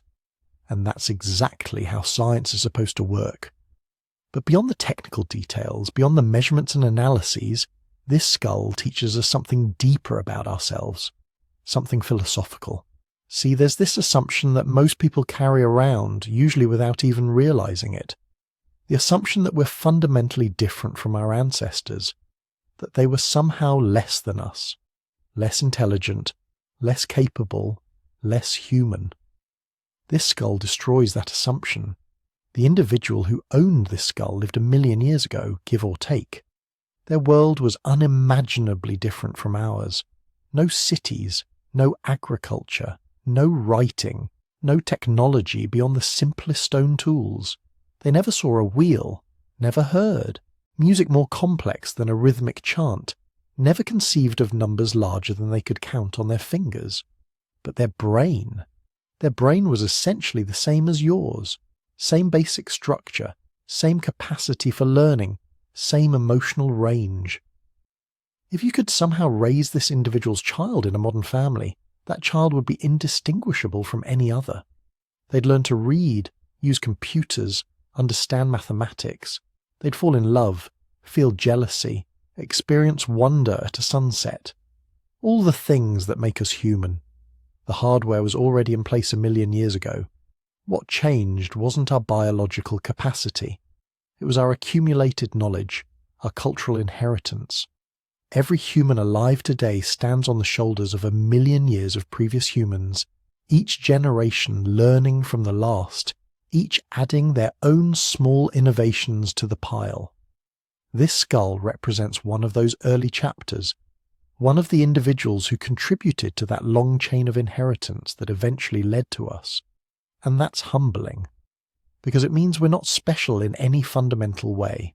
We're just lucky to have been born at a point in history where we inherited an enormous library of knowledge built by countless generations before us. But the skull's influence extends beyond academic circles and philosophical reflections. It shaped popular culture in ways most people don't even realize. When it was first discovered and publicized, it fundamentally changed how ordinary people thought about human evolution. Before this find, evolution was mostly abstract. Darwin's theory was scientific, intellectual, removed from daily life, but this skull made it tangible. Here was an actual individual, someone who had lived and died, someone whose bones you could look at and touch, someone who was clearly both human and not human at the same time. Suddenly evolution wasn't just a theory, it was a reality with a face. This sparked public fascination with human origins that continues today. Museums built entire exhibits around human evolution, using this skull and others like it as centerpieces. Documentaries were made, books were written, artists created reconstructions showing what this individual might have looked like in life. And controversially, it also sparked backlash. People who were uncomfortable with the implications of human evolution attacked the discovery, questioned its validity, proposed alternative explanations. This created debates that raged for decades, and in some quarters still continue today. But that controversy, uncomfortable as it was, actually served an important purpose. It forced scientists to be rigorous, to document everything, to anticipate objections and address them with evidence. The debates made the science stronger, and that brings us to one of the most important lessons this discovery teaches about science itself, the importance of keeping an open mind. See, before this skull was found, most scientists had convinced themselves they knew the broad outlines of human evolution. They had their theories, their models, their expectations about what should and shouldn't exist in the fossil record. And this discovery violated those expectations. It didn't fit the neat timeline they'd constructed. The scientists who recognized its importance were the ones willing to let evidence override their assumptions. They were comfortable saying, "I was wrong. This changes things." That willingness to revise understanding in light of new evidence is what separates science from dogma, but it also teaches us something about the dangers of premature certainty. Some scientists dismissed the skull initially because it didn't match their expectations. They wasted years, decades in some cases, clinging to outdated models because they'd become emotionally invested in their own theories. This happens in every field. Experts become so convinced of their understanding that they stop being truly open to alternatives.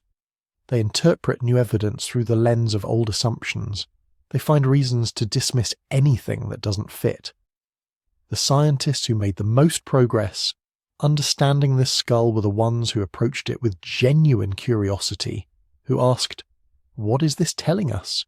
instead of, "How does this fit what we already believe?" That's a lesson that extends far beyond paleontology. In any field, in any endeavour, the people who make real breakthroughs are the ones who remain genuinely open to being surprised.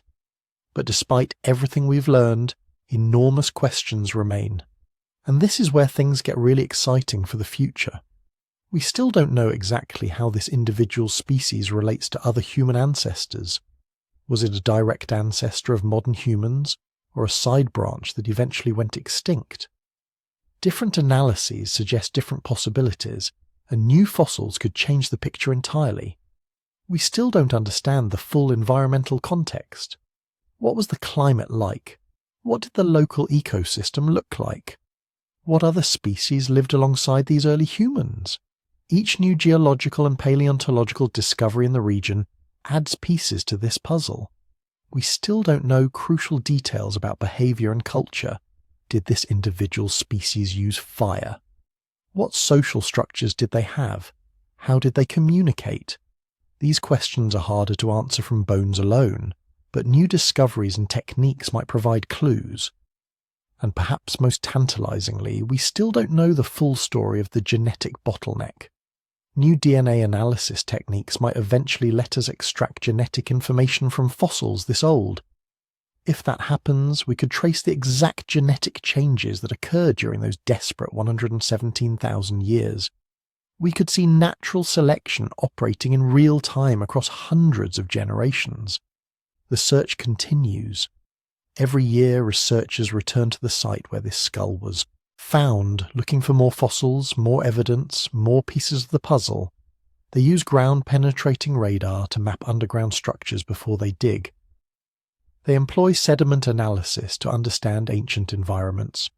They work with climate scientists, geneticists, anthropologists, geologists, creating interdisciplinary teams that would have been unthinkable when the skull was first discovered. And they're finding things. New fossils, new sites, new evidence that's still being analysed and debated. The story isn't finished. It's barely begun. Because here's the thing about science. It's not a collection of facts. It's a process, an ongoing conversation between evidence and theory, between questions and answers. Each discovery generates new questions. Each answer opens new mysteries. This skull, remarkable as it is just one data point in an enormous investigation spanning millions of years and thousands of researchers. It's a crucial piece of evidence, yes, but it's part of a much larger story that we're still actively discovering. And that story is ultimately about us, about where we came from, how we survived, what we're capable of. It's about those 1,280 individuals who refused to give up during the worst environmental crisis in human history.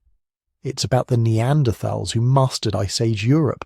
It's about the Denisovans who climbed mountains and crossed oceans. It's about all the human species who came before us, struggled, adapted, innovated, and ultimately gave us the inheritance of knowledge and genes that makes us who we are. Every time you look at this skull, you're looking at a mirror. A deep mirror that reflects not just who you are, but where you came from. And in that reflection, you might just see the outlines of where we're going. Because if our ancestors could survive 117,000 years on the edge of extinction, if they could adapt to climates that would kill us in days, if they could innovate and cooperate and persist through challenges we can barely imagine, then maybe, just maybe, we've inherited enough of their resilience to face whatever comes next. The skull sits in its climate-controlled vault, silent, patient, eternal, waiting for the next researcher with the next question, the next technique, the next insight, still teaching, still revealing, still connecting us to the long, improbable, magnificent story of how we became human. So here we are, at the end of this journey through time, from a single skull discovered in the earth to a complete revolution in how we understand ourselves. pretty incredible when you think about it. 1 million years compressed into one evening, one fossil that rewrote the entire human story. That skull, whoever it belonged to, was just one individual. One person living their life, dealing with their problems, trying to survive in a world we can barely imagine.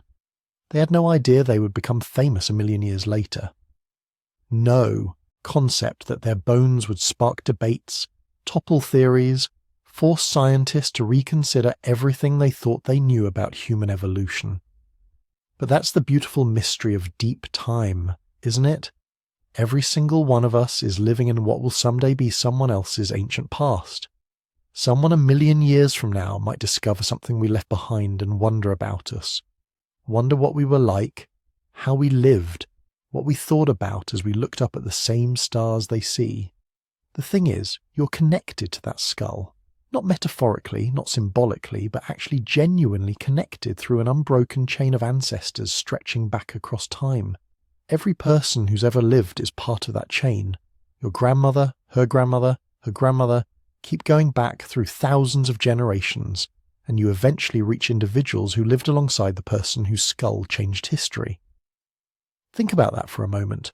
Somewhere in your family tree, impossibly far back, there's someone who might have encountered the population that skull belonged to.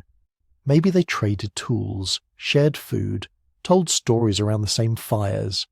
The genes that let you think these thoughts, process these ideas, feel wonder at the vastness of time, those genes were being shaped by the same evolutionary forces that shaped the skull's owner.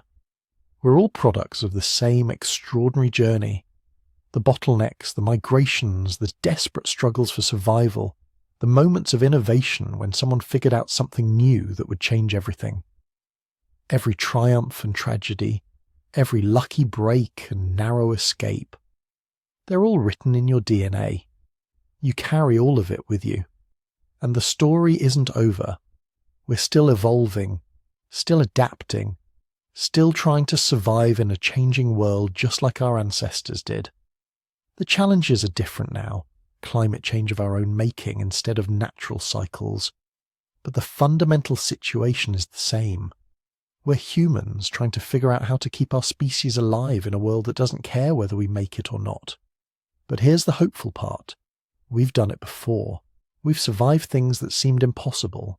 We've come back from the edge of extinction, adapted to new environments, developed new technologies, found ways to keep going when everything looked hopeless. That's what we do. That's what we've always done. That 1 million-year-old skull is a reminder that we're tougher than we think, more adaptable, more resilient, more capable of surviving challenges we can't even imagine yet. The person it belonged to was human in all the ways that matter. They loved, feared, hoped, probably laughed and told jokes and worried about their children. They were us, just living in a different time. And someday, far in the future, someone will look back at our time with the same mixture of curiosity and wonder we feel looking at that ancient skull. They'll try to understand what it was like to be alive in the early 21st century, what we worried about, what mattered to us, how we dealt with our challenges. They'll reconstruct our world from fragments, just like we're doing with the past. Deep time puts everything in perspective, doesn't it? Makes your problems seem smaller somehow, but also makes your existence seem more precious. You're here for such a brief moment, a single heartbeat in the vast rhythm of human history. But you're part of something ancient, something that's been going on for millions of years and will continue long after you're gone. So as you drift off tonight, let your mind wander through those vast stretches of time. Picture the grasslands of ancient Africa, the faces of ancestors you'll never know, the long chain of survival and adaptation that led to you being here, right now, listening to these words. If you've enjoyed this journey through deep time, if it sparked something in you, a sense of wonder about where we came from and where we're going, I'd really appreciate if you'd hit that like button. Leave a comment telling me where you're listening from. I love knowing how far these stories travel, and if you want more journeys like this, histories that help you drift off while blowing your mind, hit subscribe. It really helps. For those who want to support the channel, there's a membership option available, completely optional, no pressure at all. But if you'd like to help keep these deep dives into history coming, that's one way to do it. Sleep well, fellow descendants of survivors. Dream of ancient worlds and the remarkable people who made it possible for you to be here. You're part of an incredible story, millions of years in the making and still being written. Good night.